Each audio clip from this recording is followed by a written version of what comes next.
सृजन और अपनी दोस्त आरती मल्होत्रा के साथ। और कहते हैं कि दोस्त जिसने एक सच्चा गुरु पा लिया उसने मानो संसार पा लिया। माता पिता बच्चे और दोस्त तो सभी को मिल जाते हैं, लेकिन गुरु का भाग्य सबको नहीं मिलता। और वही गुरु महान होता है जो अपने शिष्य का साथ कभी नहीं छोड़ता। और ऐसे ही आज हमारे साथ एक खास पर्सनालिटी फोन लाइन के माध्यम से जुड़ी हुई है, जो कि एक महान गुरु के रूप में जानी जाती हैं और अपने शिष्यों का हाथ कभी नहीं छोड़ती। हम बात कर रहे हैं नीरजा हांडा की, जो कि स्पिरिचुअल सारथी के नाम से जानी जाती है, हिप्नोथेरेपी है, ट्रेनर है और प्रैक्टिशनर है। हेलो। Yes, hello. हाँ जी नीरजा जी, आपका बहुत बहुत स्वागत है एफएम रेनबो 102.6 मेगाहर्ट्ज की फ्रिक्वेंसी पर। थैंक यू आरती जी।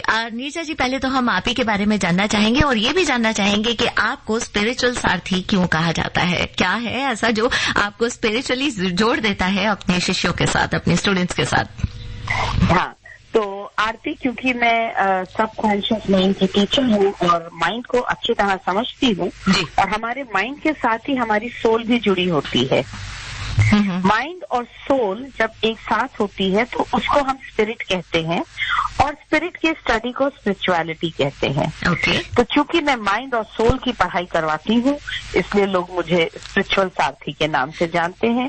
मैं उनका हाथ थाम के रखती हूँ, मैं उनकी रस्सी पकड़ कर रखती हूँ, उनके कोचवान हूँ, मैं उनको मदद करती हूँ अपनी इस जर्नी को माइंड और सोल के थ्रू पूरा करने की। यानी कि कहा जाए तो एक अलग ही दिव्य दुनिया में लेकर जाती हैं आप अपने साथ को, अपने साथियों को। हाँ जी, हाँ जी। जी, अगर हम बात करें आज की टीनेजर्स की, क्योंकि मैम ये प्रोग्राम हमारे अल्फा जनरेशन नेक्स्ट को संबोधित करता है, तो उनमें जो साइको सोशल डेवलपमेंट होती है किसी भी टीनेजर्स की, वो किस तरह से डिफाइन की जाती है?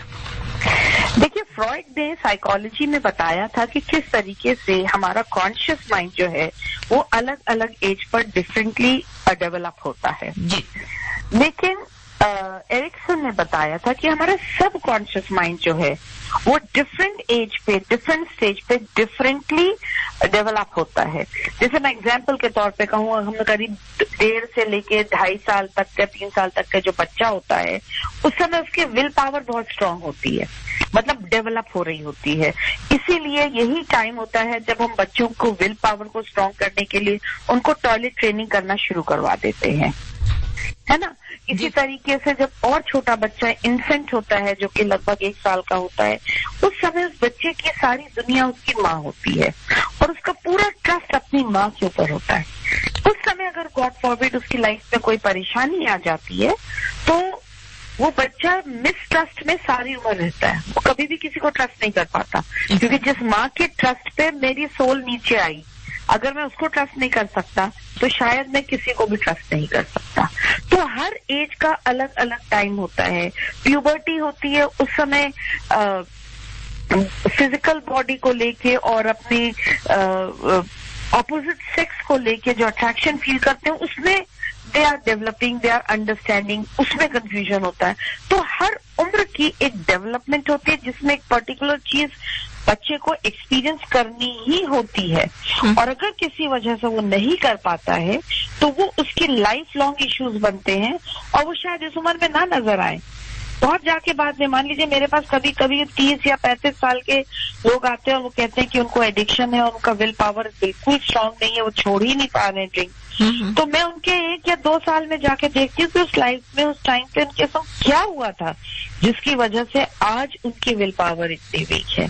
तो हर टाइम पे हमारी जो डेवलपमेंट होना होता है, सोशली होना होता है, साइकोलॉजिकली होना होता है, वो बहुत इम्पोर्टेंट होता है, उसका बहुत मायने रखा रहता है, और अगर वो नहीं होता है तो उसके इफेक्ट्स बहुत समय तक हमें दिखाई देते हैं। जी, तभी तो शायद एक जो टीनेज एज जो बताई गई है, ये जो एज होती है, इसे बहुत ही इन्फ्लुएंशियल एज कहा जाता है। अब मैं आपसे ये जानना चाहूंगी कि टीनेजर्स जो हम आज देख रहे हैं या जो हम पहले हुआ करते थे, तो क्या फर्क आपको नजर आता है इसमें? देखिए, क्योंकि मैं साइकोलॉजी के साथ साथ सोल को भी अंडरस्टैंड करती हूँ, अर्थ को अंडरस्टैंड करती हूँ, ज्योग्राफी को भी अंडरस्टैंड करती हूँ, बायोलॉजी को अंडरस्टैंड करती हूँ, क्योंकि ये सारी चीजें मिलके एक ह्यूमन बीइंग को क्रिएट करती हैं, है ना। तो सबसे बड़ी जो डिफरेंस है, क्योंकि अर्थ की फ्रीक्वेंसी बदल रही है, हम सबको मालूम है इसके बारे में, उसकी मूवमेंट की, उसकी वाइब्रेशन की फ्रीक्वेंसी बदल रही है, तो उसकी वजह से जो नई जनरेशन है उसके डीएनए में भी बहुत इफेक्ट आ रहा है, बहुत एक्टिवेटेड डीएनए है। बहुत समय पहले रशियन पॉस्टुलेट था, उनके साइंटिस्ट ने कहा था कि हम केवल अपना 3% ऑफ डीएनए यूज कर रहे हैं, 97% ऑफ आवर डीएनए हम यूज ही नहीं कर पा रहे हैं। आज की जनरेशन का वो वाला डीएनए जो साइंटिस्ट को लगता था कि यूज नहीं हो पा रहा है, आज वो एक्टिवेटेड हो चुका है, और क्योंकि वो एक्टिवेटेड हो गया है तो बहुत क्रिस्टलाइन बेस हो गया है। पहले हमारा कार्बन बेस्ड डीएनए था, केवल 2 स्ट्रैंड्स थे, अब मल्टीपल स्ट्रैंड्स दिखाई देते हैं हमारे डीएनए में। तो ये जो आज के बच्चे हैं, ये जो नई कॉन्शियसनेस के बच्चे हैं, ये ना इंस्पिरेशन के संग जी रहे हैं, नए डीएनए के संग जी रहे हैं। देखिए आरती, मेरे वक्त पे हम जो बड़े हुए, हमारे पेरेंट्स ने हमें एक ही चीज सिखाई, मेहनत करो तो फल मिलेगा, मेहनत करो तो फल मिलेगा, है ना। तो हम उसे प्रेस्पिरेशन कहते हैं, उन्होंने हमें प्रेस्पिरेशन से जीना सिखाया।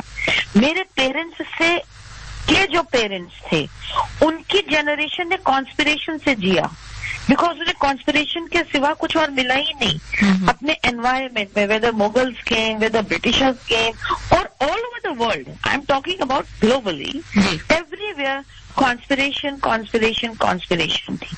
सो they understood conspiration, we understood perspiration. The generation today with this new activated DNAs, they understand inspiration, inspiration से जीते हैं, उनको जो अच्छा लगेगा वो करेंगे, बहुत ही सेंसिटिव है। जी बिल्कुल। और एक अलग सी भी जो चीज है जो आजकल बच्चों में देखने में आ रही है कि वो देर से सोते हैं और मतलब बिल्कुल भी अपनी जो स्लीप जिसका पैटर्न होता है उसको बिल्कुल फॉलो नहीं करते, बिकॉज ऑफ दिस जो सोशल मीडिया पर इतने ज्यादा एक्टिव रहते हैं वो। तो क्या इसका भी प्रभाव पड़ता है? हाँ आरती, बिल्कुल पड़ता है, क्योंकि देखिए आपको मालूम है कि जो हमारी अर्थ है उसकी एक्सिस भी शिफ्ट हो रही है, 3 डिग्री एंगल ऑलरेडी शिफ्ट कर गया है। तो क्या हो रहा है कि आज की जो जनरेशन है, इनका बायोलॉजिकल और जियोग्राफिकल क्लॉक में डिफरेंस आ गया है, जो हम बड़े लोग समझ ही नहीं पा रहे हैं। हम उनको जज करते रहते हैं, लेबल करते रहते हैं, डांटते रहते हैं कि रात को नहीं सोते हो, सुबह देर से सो के उठते हो, early to rise, early to sleep. वो चीज इनके संग पॉसिबल नहीं है, दे कैन नॉट। इसके अलावा पार्टी ग्लोबली हम वननेस की तरफ जा रहे हैं, सब एक हो रहे हैं। देखिए पहले वेस्टर्न कंट्रीज और ईस्टर्न कंट्रीज में कितना फर्क था, आज नहीं है। और केवल ये हमारे टीनेजर्स की बात नहीं कर रही हूँ, मेरी generation, I am 62 of age, पर हमारे में भी देखिए, अगर आप मुझे भी देखेंगे तो, और एक अमेरिकन लेडी को देखेंगे, हमारा थॉट प्रोसेस, हमारा रहने का सलीका, तरीका, सब लगभग एक हो रहा है ना। तो हम वननेस की तरफ जा रहे हैं, हमारे टीनेजर्स भी वननेस की तरफ जा रहे हैं। जब वो जागते हैं तो हम जागते हैं, जब वो सोते हैं तो हम सोते हैं। कर सकते हैं कि हमारे टीनेजर्स को वो हेल्दी रहें और फिजिकली और मेंटली दोनों तरीके से वो स्वस्थ रहें, हम ऐसा क्या कर सकते हैं उनके लिए? आरती, मेरे ख्याल से सबसे पहले हमें ये मानना बंद करना पड़ेगा कि हमारे बच्चे हमारी सोल की एक्सटेंशन है। हाँ, हमसे पैदा हुए हैं, they have come from us, through us, but they are not अस।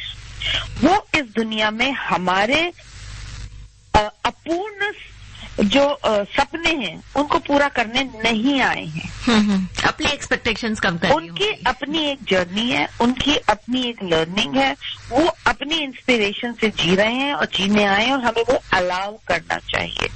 संस्कारों के नाम पे हम इतनी उनके ऊपर जिम्मेदारियां लाद रहे हैं और उनको इतनी एक्सपेक्टेशंस उनके संग डाल रहे हैं। हम डॉक्टर नहीं बने तो तुम बेटा बन जाओ, देखो हम तुम्हारे लिए कितना कर रहे हैं, हमारे माँ बाप तो नहीं कर सके। पॉइंट इज बट ओके, पर वो होने करने डॉक्टर बनने आए भी है कि नहीं? मेरे पास इतने केसेस आते हैं आरती, जहाँ पेरेंट्स ने करोड़ों रुपए लगा के बच्चों को बाहर भेजा है पढ़ने के लिए, या कुछ कोर्सेज करवाए हैं, लॉ करवाया, पता नहीं क्या क्या करवाया। अल्टीमेटली बच्चे इंस्पायर ही नहीं है, they want to open food truck, उन्हें कॉफी शॉप खोलनी है और वो खोल रहे हैं। बिल्कुल बिल्कुल। तो ये पेरेंट्स परेशान हैं इस बात को लेके आती कि हमने इतना पैसा इनके ऊपर लगा दिया और अब बच्चे ये कर रहे हैं। पर पॉइंट इज, बच्चों से पूछो, वो कहते हैं हमने तो हमेशा ही से कहा था हमें नहीं करना है। तो बच्चों को इंस्पिरेशन के संग प्लीज जीने दें, वो हमारी सोल की एक्सटेंशन नहीं है। जी, बहुत ही खूबसूरत बात है जो आपने बताई है कि उनको उनके इंस्पिरेशन के साथ जीने दें, अपने जो उम्मीदें हैं वो उन पर ना थोपे, जो आप नहीं कर पाए वो उन पर ना थोपे। नीता जी, आपका हमारे साथ जुड़ने के लिए, हमारे साथ बात करने के लिए, हमारे लिसनर्स के साथ बात करने के लिए, इतना अहम आपने टॉपिक पर बात किया, उसके लिए बहुत बहुत शुक्रिया। Thank you so much. कहते हैं दोस्तों कि हौसलों के तरकश में कोशिशों के तीर जिंदा रखिए, भले ही हार जाओ लेकिन जिंदगी में सब कुछ, लेकिन उसके बाद भी आपने जीतने की उम्मीद अपने दिल में हमेशा जगा कर रखनी है, हारना नहीं है। और अगर कहीं हार भी जाते हैं तो जैसे हमारे एक्सपर्ट ने कहा कि अपनी उम्मीदों को आगे मत थोपिए, अपनी हार को खुद स्वीकार कीजिए और उससे अगर लड़ सकते हैं तो लड़िए, नहीं तो उसको वहीं खत्म कीजिए और जिंदगी में आगे बढ़िए। तो चलिए एक और खूबसूरत से गीत अरिजीत सिंह की वॉइस में आप सभी के लिए enjoy the lovely track, then I will be back with you.